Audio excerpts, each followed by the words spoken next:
H Noticias MX, la información en constante movimiento. A la iniciación de una nueva etapa en la fecunda vida de esta casa de estudios, con la que se abre también simbólicamente una nueva era de mutua comprensión y respeto entre la universidad y el gobierno. En el pasado inmediato, esas relaciones sufrieron un grave deterioro. Sin embargo, mi gobierno, que es un gobierno de universitarios, aceptó el reto del diálogo, no de la gritería anónima. Declaro inaugurados los cursos lectivos de 1975 de la Universidad Nacional Autónoma de México. ¡Vámonos!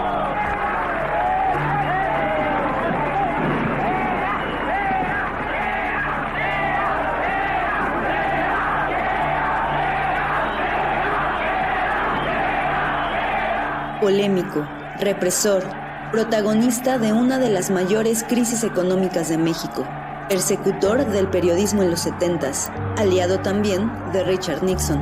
Es Luis Echeverría, el expresidente más longevo en la historia de nuestro país.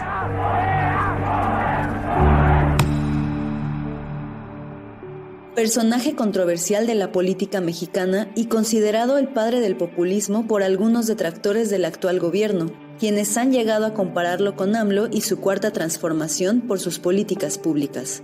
¿Por qué su nombre es tan polémico? Luis Echeverría Álvarez fue presidente de México del 1 de diciembre de 1970 hasta el 30 de noviembre de 1976. Estudió Derecho en la UNAM, donde también fue catedrático, y en 1946 ingresó al PRI, donde ocupó varios cargos como oficial mayor del CEN de la Secretaría de Educación Pública. Echeverría fue el secretario de Gobernación durante el mandato de Gustavo Díaz Ordaz, por lo que se le relaciona con la matanza del 2 de octubre de 1968. De hecho, en sus memorias el propio Ordaz dirigió la culpabilidad de esta tragedia hacia Echeverría y otros funcionarios. Pero el evento histórico por el que más lo recordamos es su responsabilidad en el Halconazo, una segunda represión estudiantil que tuvo lugar el 10 de junio de 1971 y que dejó un saldo de al menos 17 muertos y decenas de desaparecidos. De estos pequeños grupos de cobardes terroristas, desgraciadamente integrados por hombres y por mujeres muy jóvenes, surgidos de hogares generalmente en proceso de disolución, mayoritariamente niños que fueron de lento aprendizaje, adolescentes con un mayor grado de inaptación que la generalidad, con inclinación precoz al uso de estupefacientes. Ambos sucesos, el del 68 y el 71, lo llevaron a convertirse en el primer expresidente mexicano en ser juzgado por la violación de derechos humanos, además de recibir 2 órdenes de aprehensión por el delito de genocidio. Sí, por genocidio. La primera orden fue en 2002, pero obtuvo un amparo, y la segunda en 2006, cuando un juez federal ordenó de nueva cuenta su arresto y el cumplimiento de prisión domiciliaria debido a su edad y su estado de salud. Pero en 2009 finalmente fue absuelto de toda responsabilidad. Otro lado oscuro del político fue la persecución a los medios de comunicación. De hecho, se le considera el actor intelectual del golpe del diario Excelsior, cuyo director Julio Scherer fue echado en 1976. El turbulento sexenio de Luis Echeverría es recordado por haber sido escenario de la primera crisis económica desde el inicio del llamado Milagro Mexicano. Muy seguro de sí, se lanzó a la compra de empresas al borde de la quiebra para sostener de un hilo los empleos, un movimiento permeado de ineficiencias y corrupción. En ese entonces la inflación se disparó por los cielos y la deuda externa aumentó de forma exorbitante. Por si fuera poco, había una crisis internacional provocada por la escasez de petróleo, que aumentó el gasto público de forma considerable, con papel moneda sin valor y acumulando más deuda.